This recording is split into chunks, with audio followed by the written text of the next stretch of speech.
Episode 8 of Scarpetta begins with Marino telling the cops that it was he who heard a woman screaming and approached the house. The man blindsided him and he was forced to shoot him to survive. Later, Scarpetta tells Marino that she never asked him to shoot the man or to lie for her. She will now have to lie on the autopsy report. He says that she had no legal cause to be at the house and would have gotten in big trouble. Now back in the present, Marino gets out of jail and Scarpetta tells him that he always goes too far. They talk about the good and bad things they've done, and Marino tells her they could simply drive away from all of this. Scarpetta says they could. They then quickly change the topic and Marino heads inside the house. Scarpetta tracks Benton's phone location and sees that he's actually near the house too. Meanwhile, Lucy goes to Fruget's place and they have sex. Afterwards, she avoids kissing Fruget and tells her that she's a messed up person and needs to leave. She doesn't show much remorse, even when Fruget says she got suspended for letting Lucy come with her to search for Jinx later. Elsewhere, Maggie speaks to Dr. Reddy. She says if Scarpetta is right about the serial killer, then it's on them. They seem to be arguing for once. In the past, everyone celebrates Scarpetta for her help in finding the killer, but she's naturally quite uncomfortable. Benton goes looking for Marino and learns he's being questioned by Internal Affairs. At home, Lucy finds that someone from Scarpetta's office has been hacking her computer. At that moment, Scarpetta comes home and breaks down in her room. Dorothy is the one who comforts her and tells her she's done nothing wrong. At present, Dorothy has had enough when she hears about Marino's arrest and tells him they should move into a hotel room that night. She also brings up what Janet said about Marino being in love with Scarpetta. He denies it, of course, but she confronts him further and tells him to choose between her and Scarpetta. As for the doctor herself, she follows Benton's location to a truck sitting on the mansion's grounds. Benton tells her that this is where they held Jinx all this while. He's now been charged for Gwen's murder, and Benton tells Scarpetta to stay away from the Gwen and Cammy case. Benton starts telling her about his behaviours and that he enjoys watching some creatures suffer. She tells him she's just as messed up and asks him to give her his worst. Instead, he tells her he wants a divorce. A very drunk Lucy goes to her cabin next and starts talking to AI Janet, admitting that Fruget makes her feel like there may be a life outside. However, the AI Janet doesn't reply, and Lucy realises that the program isn't on her device anymore. She breaks down just as Dorothy comes in. Dorothy thinks it might be Scarpetta who did this, but Scarpetta insists it wasn't her. Lucy yells at them both about never truly seeing her. Now things get worse for Scarpetta when she realises Marino and Dorothy are leaving. She says she needs Marino for the investigation right away since Dr. Kaminsky has information for them. However, he elects to go with Dorothy to the hotel. Now in the past, Scarpetta accuses Maggie of hacking into her system and tells her that she's fired.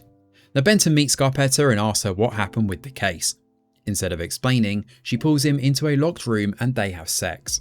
Afterwards, she tells herself that she can never tell him the truth. At the same time, Marino gives up his police badge. When the announcements are made, he isn't up on stage with Scarpetta and Benton. Back in the present, Dorothy and Marino arrive at their hotel.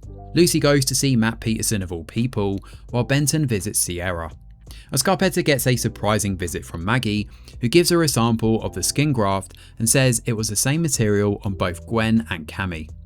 She says that it was Reddy who hacked her computer in order to make sure Scarpetta never trusted Maggie. He then dragged her into all of his bad deeds, but she's now ready to turn on him. She has proof and, in turn, promises to keep Scarpetta's secret, because she knows that she killed Roy.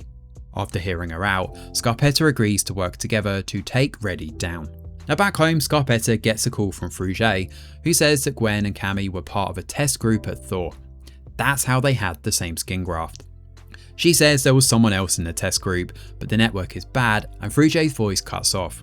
That's when Scarpetta sees the flattened penny sitting on a dining table. We then see that the murderer is standing behind Scarpetta, and it happens to be Officer Ryan, the sweet-faced police officer who has been present in all the cases from the timeline in the past. A flashback here shows a man telling his young nephew, a young Ryan, to place a coin on the train tracks and wait until it's flattened. While the boy focuses on this and even gets his skin burnt on the hot train tracks, the uncle messes around with young girls. Back in the present, Ryan tells Scarpetta that Laurie's murder inspired him. He confesses to making a mess with Cammy, but he says that Gwen was perfect, and he did it all to impress Scarpetta. Now Scarpetta runs and he follows, attacking her by placing cords around her neck. After a scuffle, Scarpetta throws him down the stairs and uses her bat to beat him up, letting all of her rage out. The show then ends as someone opens the front door and sees Scarpetta standing over Ryan's dead body. So episode 8 is a kind of finale where everything falls apart, even as some mysteries are solved. Yes, a few major questions are answered, but a few plot holes remained unexplained. Scarpetta's family's bonds are tested and some even break, and Lucy loses Janet all over again and has a big falling out with her mother and her aunt as a result. The way she brings up race ID now, in the last episode, feels a bit like checkbox treatment, to be honest. We do see Scarpetta asking Janet for something, but she later insists she didn't turn the AI off. So is she telling the truth? These are the kind of little loopholes left even at the end of the series. Similarly, Benton and Scarpetta get an all cards on the table confrontation, except it still doesn't feel like a solid explanation for Benton's sudden pulling away from Scarpetta. Yes, he now knows she has a big secret, but isn't he giving up a bit too easily? And with just 2 lines about his darker side that we never fully understand anyway.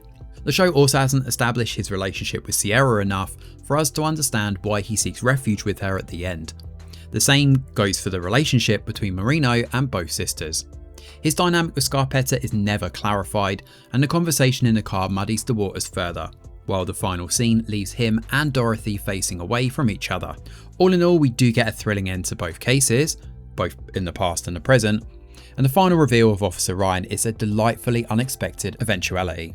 But at the same time, so much of the rest of the episode feels like unnecessarily complex chaos.